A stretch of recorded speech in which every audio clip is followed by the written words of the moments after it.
There's something about pixelated stuff that really intrigues me, such as 8-bit, 16-bit, you name it.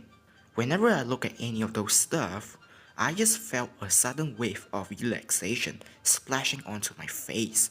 Pixelated graphics not only are good for my eyes to look at, but also are one of my favorite things in gaming.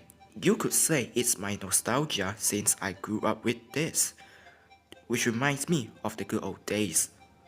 Also, making a pixelated game is not easy.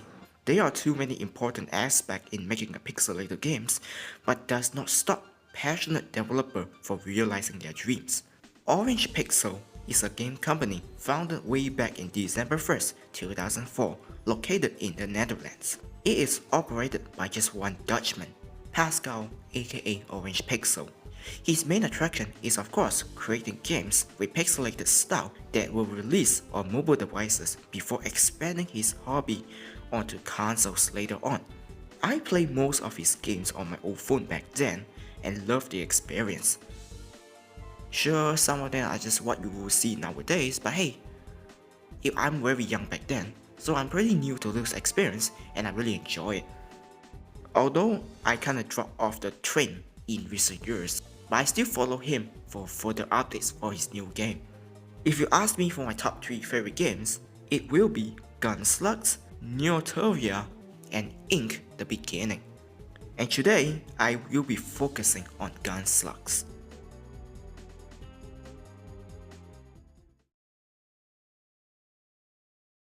Gunslugs is released on January 15, 2013 for mobile devices before being ported to PlayStation Vita, 3DS, and Switch. And as the title suggests, it's a love letter to arcade game, mainly Metal Slug. It got its ridiculous moment, brutal difficulty, and frantic gameplay, but we're getting ahead of ourselves. Let's start with the control, which is as simple as they are. Move left, right, jump and shoot. You know the drill. No other complicated controls to worry about, and throughout your quest, the 4 aforementioned buttons will be vital for mastering if you want to get somewhere. The controls are responsive enough for you to not have any trouble, which means any mistake you make along the way will be the result of your own mishaps and not the game. You know, get good at it. That's all I gotta say for the controls. Simple and self-explanatory. You might be thinking, oh this control is simple. The game is boring, right? And you are WO wrong. Gameplay wise is also simple. You are deployed at the enemy base and you have to deactivate the all beacons which act as the bullet point of the game. Only by taking all out will the game let you head to the next level. Bottom line, fight your way through everything, but with a twist. Each time you play through each areas, the level will be randomized as well as giving you more room to change up your strategies. You will be bound to find something new, whether it was level design or enemy placement. Your approach will be significantly different than your previous run. It's like driving to a location. Sometimes you will have smooth run, sometimes you will have traffic jam. And we all know the pain behind it, don't we all? Speaking of enemy placement, there are tons of enemies along with different attack patterns. Haha, I got big cannon, he can't stop me now. Some will fly a jetpack. Help! Help! I have acrophobia! I'm scared! Help! And some will use helicopter to drop an enemy squadron, etc. Go guys, go, go, go! Go and meet your death! I don't care! Each type of enemy provides different sense of danger for the player to tackle. Remember, you can only take so much damage before claiming the posthumous 2 rank promotion, and let me tell you, it's not worth it. Upon stepping onto the ground, the enemies won't be hesitated to open fire on you, and you gotta do what you gotta do. Commit war crime, of course. Blow this sucker out of the sky. Steal their weapons and then assert dominance of the land that does not belong to you. Hashtag war crime is okay. Since this game is full of arcade action, Obviously, the game never stopped delivering that moment. If you time the moment right, you could cause all sorts of chaos that you never see coming. For example, when you deactivate the beacon or destroy the big cannon, the shockwave will affect everything around you, especially the enemies. They are not safe, let me tell you. Deactivate the beacon will make the helicopter crash down, and depending on when they touch down, that could create a big chain reaction before tons of coins drops out for you to collect. Just look at this. Aren't you satisfied? It does not look good for them, but good for you.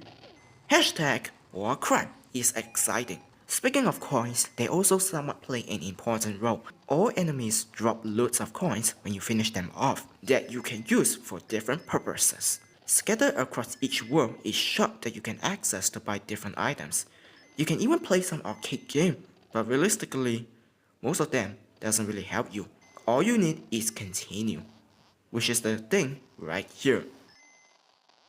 Collecting 100 coins before entering the shop will grant you access to buy a continue. Did I mention the game is brutal? Every time you make a big progress, you are holding the snowball of a risk of making a crucial mistake that hampers your progress. Enemies charging right at you, not giving you any time to breathe, especially on later levels, is the biggest example. There are a total of 5 worlds in a game. The first rule is pretty easy. Starting from the third world, Siberia, more and more enemies appear, and let's not forget some gap that you have to jump in between before you can reach the boss itself.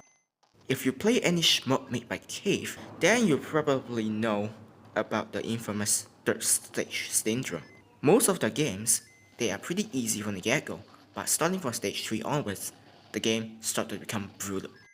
I'm not complaining, just want to let you know if you want to make a large progress, then prepare for the worst. There are a total of 7 characters for you to choose, which you can unlock by rescuing them in their respective world. And when you did unlock them, you can select the character to enter the world that they represent, which cuts down a lot of backtracking. Those are references to famous TV shows/movies. My favorite has gotta be Badass Barracuda, and of course that one and only Gunshake. You can't get better than this. As for the graphics, yes, you can say it is somewhat dated, but remember, it's a one-man army. Gotta give credit to Pascal. Despite not being up to date, the game fits well with the theme of 8-bit. The background looks pixelated, but fits well with the atmosphere, which I say is immersive. Your character is 8-bit, enemies are 8-bit, the surroundings are 8-bit, so why not just make everything 8-bit? Pascal knows what he's doing. Of course, the game is not perfect without the perfect audio/soundtrack. From the moment you get rid of the enemy with your weapon to pick up coins scattered everywhere, the sound they make are beautiful. I swear the combination of all sounds being mashed together ends up giving me an addiction where I can't put down the game even when I keep losing. The game is seriously that good. As for the soundtracks, it is top notch. Pascal collabs with Gavin Harrison, a composer for some indie games that you've probably heard of, making this delicious vanilla ice cream even better with another vanilla topping.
And that's my review on Gunslugs, a fun short game that is a love letter to old arcade games, and also a game that was made by a passionate developer.